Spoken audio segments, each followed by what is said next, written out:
ஒரு காலத்தில் ஒரு பச்சை புல்வெளி நிறைந்த காட்டில் பென்னி என்ற சிறிய முயல் வாழ்ந்து வந்தது. பென்னி சாதாரண முயல் அல்ல.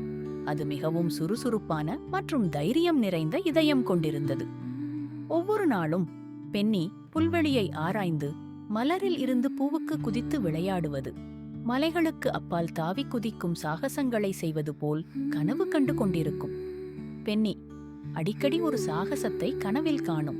அது ஒரு டிராகன் மீது உயரமாக பறப்பதையும், உயரமான மலைகளில் ஏறுவதையும், ஒரு பெரிய கரடியுடன் நட்பு கொள்வதையும் கற்பனை செய்தது.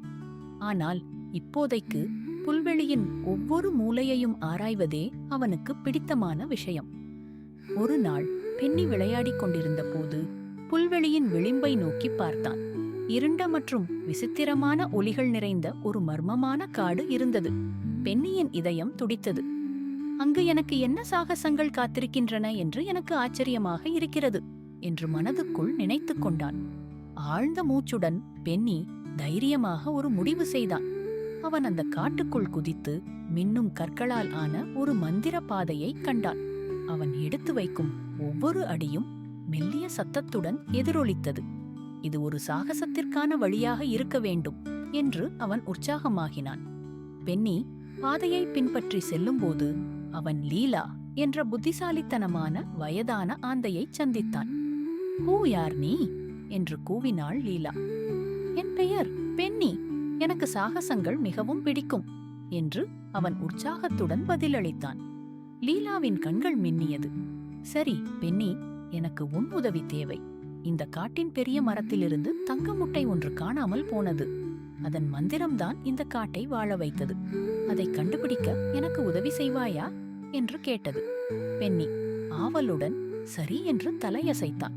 ஒவ்வொரு பாய்ச்சலிலும் பென்னி தைரியமாகவும் நிதானமாகவும் உணர்ந்தான். இறுதியாக அவர்கள் ஒரு மறைக்கப்பட்ட குகைக்கு வந்தனர். அங்கு பென்னியின் இதயம் சத்தமாக துடித்தது. உள்ளே இருட்டாகவும் பயமாகவும் இருந்தால் என்ன செய்வது என்று கவலைப்பட்டான். ஆனால் அவன் பக்கத்தில் லீலா இருந்ததால் அவன் தைரியத்தை வரவழைத்துக் கொண்டு உள்ளே நுழைந்தான். குகை ஒளிரும் விளக்குகளால் நிரம்பியிருந்தது. மேலும் மையத்தில் ஒரு பிரகாசமான பனிப்பாறையில் தங்க முட்டை இருந்தது. அதை பார்த்ததும் பென்னி மகிழ்ச்சியில் துள்ளி குதித்தான். "நாம் கண்டுபிடித்து விட்டோம் லீலா!" குகைக்குள்ளிருந்த உயிரினங்கள் கைதட்டின. பென்னியும் லீலாவும் காட்டின் பெரிய மரத்திற்கு திரும்பினர். அங்கு அனைத்து வன உயிரினங்களும் கொண்டாடின. பென்னி தங்க முட்டையை அதன் சரியான இடத்தில் வைத்தபோது காடு உயிர்ப்புடன் மின்னியது. மேலும் அனைவரும் பென்னியை பாராட்டி மகிழ்ந்தனர். சூரியன் புல்வெளியில் மறைந்தபோது பென்னி தனது இதயத்தில் ஒரு பிரகாசத்தை உணர்ந்தான்.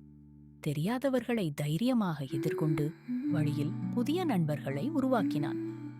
ஒவ்வொரு சாகசமும் ஒரே ஒரு தாவலில் தொடங்குகிறது என்று அவன் நம்பினான். அத்துடன் பென்னி அற்புதமான நினைவுகள் மற்றும் பகிர்ந்து கொள்ள கதைகளுடன் வீடு திரும்பினான். அன்பான குழந்தைகளே, நாமும் எப்படிப்பட்ட சவாலான சூழ்நிலைகளையும் தைரியமாக எதிர்கொள்ள பழக வேண்டும் என்பதை இந்த கதை மூலம் கற்றுக்கொள்ள வேண்டும்.